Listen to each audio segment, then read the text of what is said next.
Welcome back to Gargoyles. Leader of the Pack kicks off Season 2 and naturally begins with a robot coyote climbing the wall of a prison, or as it's known in the world of Gargoyles, Tuesday. The coyote cuts through the bars and then attacks the guard with funky rays.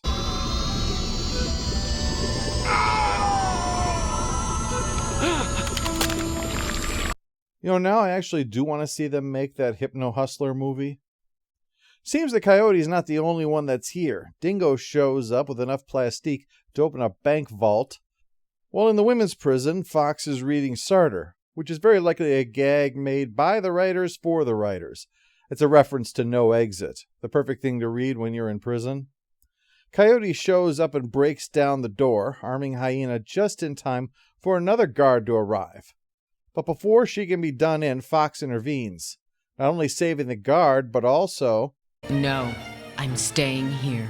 What? I'm going to serve out my time, pay my debt.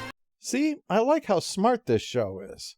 Fox isn't the Riddler. She's not planning to live in a secret lair stealing jewels and fucking with heroes. She wants to leave here without having to constantly look over her shoulder. In the long run, the best way to get out of this place is for them to let you walk out the front door.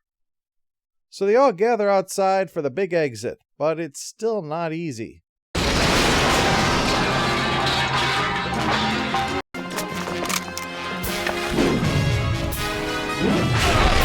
There's a few broken spines for you.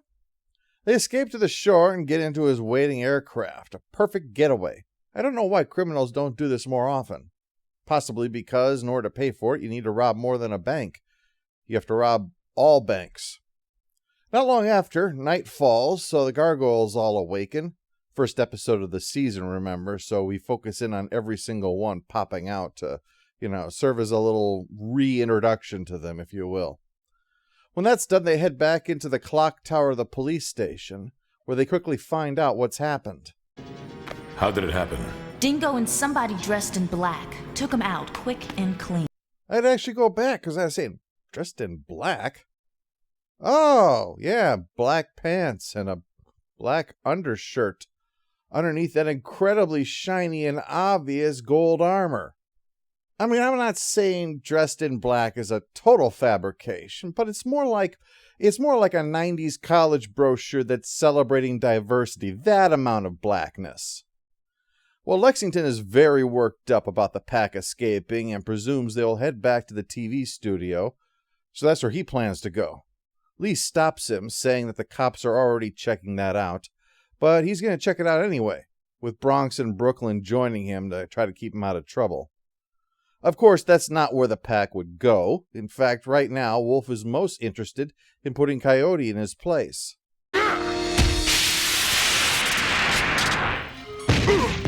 That showed him, Wolf. Yeah, Coyote's got lasers, metal fatiguing gas, hypno ray, electro gauntlets, and knockout gas. Perhaps his intention is to avenge himself on the Acme Company in the name of his father, Wile E. Coyote. Well, Coyote reveals himself by taking off the helmet, showing that it's Xanatos, naturally. And the others want to kick the shit out of him, naturally. So he points out that not only was it Fox that got them caught, but also Fox who sent them to try to assassinate Xanatos. So none of them have a reason to like Fox, and all of them have a reason to go after the gargoyles. If he gets revenge on the gargoyles, perhaps his father can rest easier in his grave at the bottom of a ravine under a giant boulder. So as Xanatos gives the pack back their gear for their comeback tour, Goliath, Broadway, and Hudson head to have a word with Xanatos at the castle.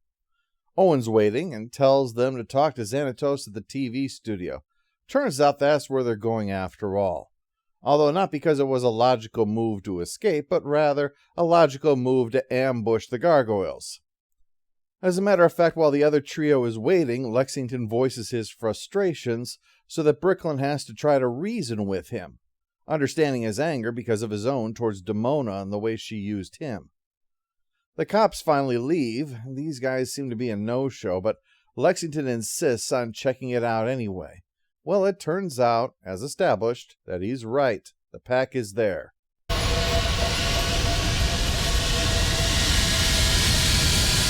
Anything in the basement, Lou?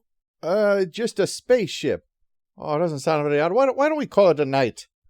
So the pack emerges, and they fight, and they fight, and they fight, and they fight. And Hyena has got Lexington dead to rights. That right there is another thing I like about this show. There's a massive gulf between violence against women and treating women as equal combatants when they show up for a brawl. Hyena is not a bystander getting smacked around. This is a fight. She has willingly joined it. If anything, I personally find it respectful that she's taking licks like any other combatant would, and she doesn't get her head conked on something like one of the Stooges, or get stuck having to fight another woman. The pack itself isn't doing so hot. It's really down to Coyote that allows them to come out on top. And so they're long gone by the time Goliath, Hudson, and Broadway show up.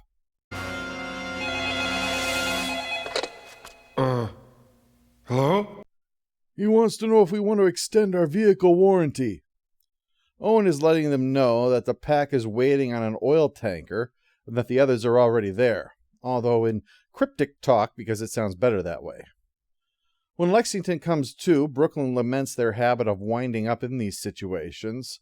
Once just happens, but it shouldn't be a habit that the three of them wind up in some costume loony's dungeon.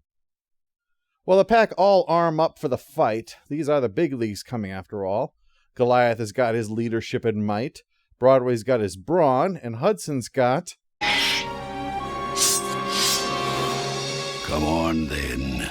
We're none of us getting any younger. Well, he just plain doesn't fuck around, does he? He takes down all three, helping Broadway open the hatch to the oil reservoir and freeing the others. Seems Lexington's pounding on the walls was useful after all. Coyote tries the hypno-ray on Goliath, but while it stops him, it doesn't put him down, and all the laser blast does is set the oil ablaze. During this, Xanatos gets unmasked, and then as the fight goes on, we get a reminder of Broadway's disdain for guns. They lack the purity of a giant hawking knife. Or the purity of mauling a man's face. Hyena's been turned on by Xanatos in that armor, but now that his face has been torn up, it actually reveals he's just an android. He's a robot! A robot? Even better. How did that get past standards and practices? How did any of this get past standards and practices? I mean, I approve, don't get me wrong. It's just amazing the stuff they're able to do on this show, and I think that the Transformers had to have World War II being fought with laser weapons.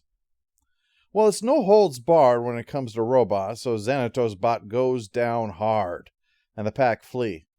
Lexington wants to pursue, but it's that or saving Brooklyn, and he chooses correctly. And just in time, too.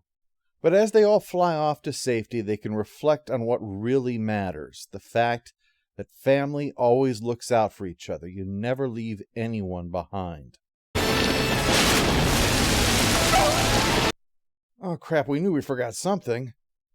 Bronx does get rescued if you want closure on that. Meanwhile, Fox has been a model prisoner. Plus saving that guard's life and refusing to attempt an escape has convinced the board to grant her an early parole.